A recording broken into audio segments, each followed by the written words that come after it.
अस्सलाम वालेकुम वरहमतुल्लाहि वबरकातुहू। दोस्तों, मैं हूं फैद मलिक और आप देख रहे हैं हमारा यूट्यूब चैनल इस्लामी अखलाक। तो वीडियो को शुरू करने से पहले मैं आपसे ये गुजारिश करता हूं कि अगर आप हमारे चैनल पर पहली बार आए हैं तो हमारे चैनल को आप सब्सक्राइब कर लें और साथ में बेल के आइकन पर भी क्लिक कर दें ताकि हमारी हर नई आने वाली वीडियो सबसे पहले आपको मिलती रहे। चलिए अब वीडियो शुरू करते हैं।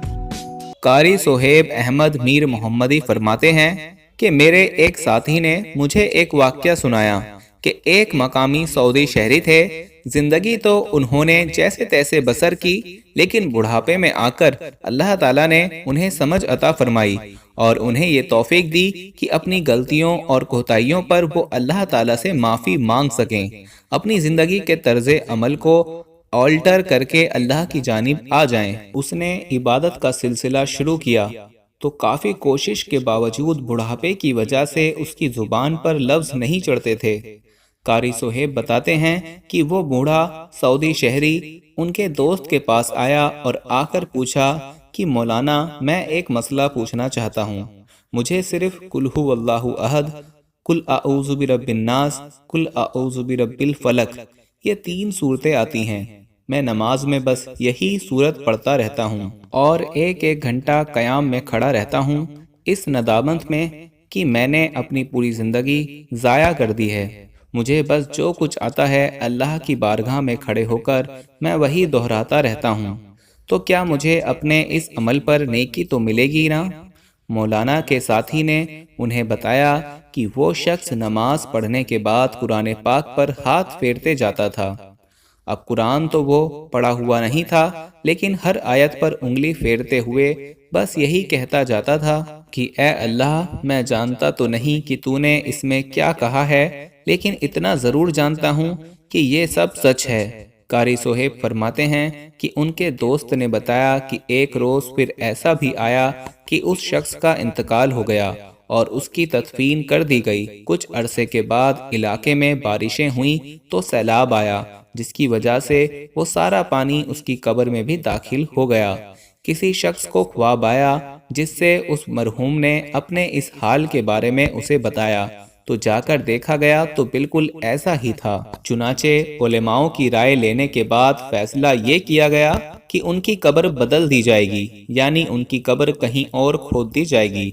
और जब ये काम करने के लिए कब्र खोदी गई तो लोग ये देखकर हैरान रह गए कि उनकी कब्र के अंदर एक अजीबोगरीब किस्म का फल पड़ा हुआ था।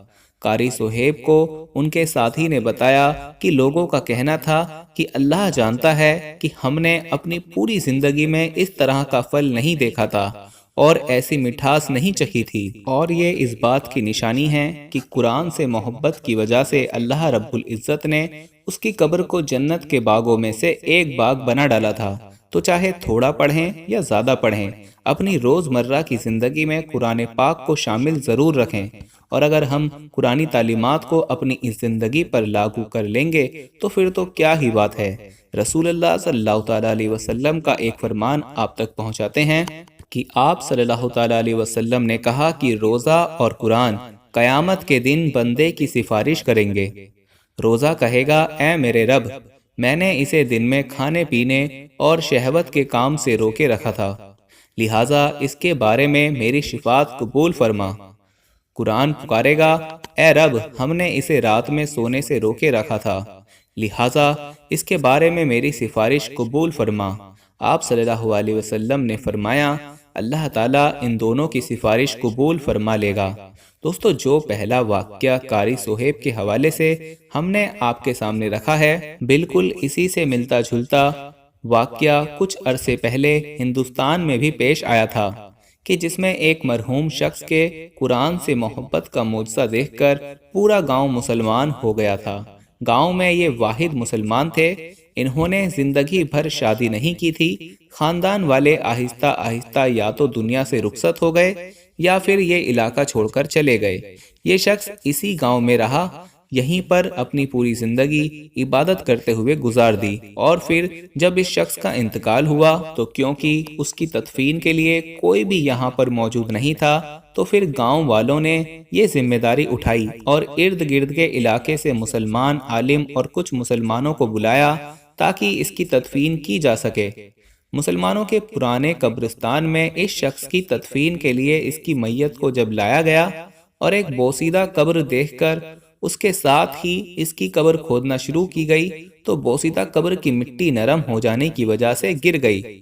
اس وجہ سے اس قبر میں موجود میت کے پاؤں نظر آنا شروع ہو گئے۔ قبر کی کھدائی کرنے والوں نے جب اس قبر میں جھانک کر دیکھا تو ان کے ہونٹوں پر مسکراہٹ پھیل گئی۔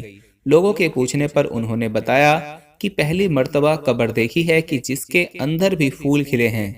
علماؤں کی مشاورت سے اہل علاقہ نے یہ فیصلہ کیا کہ آدھی قبر تو پہلے ہی ڈھل چکی ہے تو کیوں نہ پوری قبر کو کھود کر یہ دیکھا جائے کہ اندر ماجرا ہے کیا اور اس قبر کی دوبارہ تعمیر کر دی جائے۔ چنانچہ قبر کھدائی کا پروسیس شروع کیا گیا اور جب قبر پوری طرح کھل گئی تو لوگ یہ منظر دیکھ کر حیران رہ گئے۔ اس قبر کے اندر کھدرو جھاڑیوں پر پھول کھلے ہوئے تھے اور اس میں سے بے حد خوبصورت خوشبو اٹھ رہی تھی، اور اس سے بھی زیادہ حیران کرنے والا منظر تو یہ تھا کہ یہاں میت کی چادر ذرہ برابر بھی میلی نہیں ہوئی تھی۔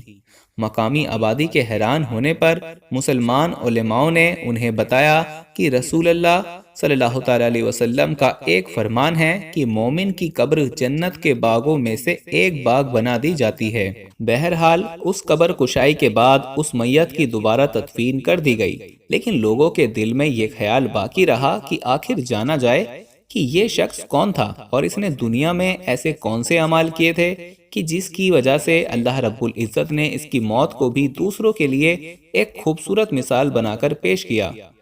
اب اس گاؤں سے مسلمانوں کی آبادی تو ہجرت کر چکی تھی، لیکن پھر بھی تلاش کرنے والے کھوج لگاتے لگاتے ایک ایسی جگہ پر پہنچ ہی گئے کہ جس کے متعلق انہیں یقین تھا کہ یہاں پر اس شخص کے رشتہ دار ضرور موجود ہوں گے۔ اس گاؤں سے رخصت ہو جانے والے مسلمانوں سے رابطہ قائم کر کے جب وہ کھوج لگاتے لگاتے اس کی فیملی ممبرز تک پہنچے تو ان کی ملاقات ایک انتہائی ضعیف بڑھیا سے ہوئی۔ ضعیف خاتون سے ان گاؤں والوں نے سوال کیا کہ اس شخص کا آپ سے کیا تعلق ہے، تو انہوں نے جواب دیا کہ وہ میرا شوہر تھا، اس کی جوانی میں ہی موت ہو گئی اور آج سے کافی عرصے پہلے اسے اس قبرستان میں دفن کیا گیا تھا اور اس کی موت کے بعد میں نے وہ گاؤں چھوڑ دیا تھا۔ لوگوں نے اس بڑھیا سے سوال کیا کہ آخر تمہارے شوہر کا ایسا کون سا عمل تھا کہ مرنے کے بعد اللہ تعالیٰ نے اس کی قبر کو جنت کے باغوں میں تبدیل کر دیا؟ اس بڑھیا نے جواب دیا کہ اس کا ایک معمول ضرور تھا کہ جسے اس نے کبھی نہیں چھوڑا تھا۔ بدقسمتی سے میرا شوہر قرآن کی تلاوت کرنا نہیں جانتا تھا، لیکن جب وہ نماز فجر ادا کرنے جاتا اور نماز ادا کرنے کے بعد لوگ وہیں پر بیٹھ کر قرآن پاک کی تلاوت کرتے تو وہ روتا ہوا گھر واپس آتا اور کہتا کہ میں کس قدر بدنصیب ہوں کہ اللہ تعالیٰ کا کلام پڑھ ہی نہیں پاتا۔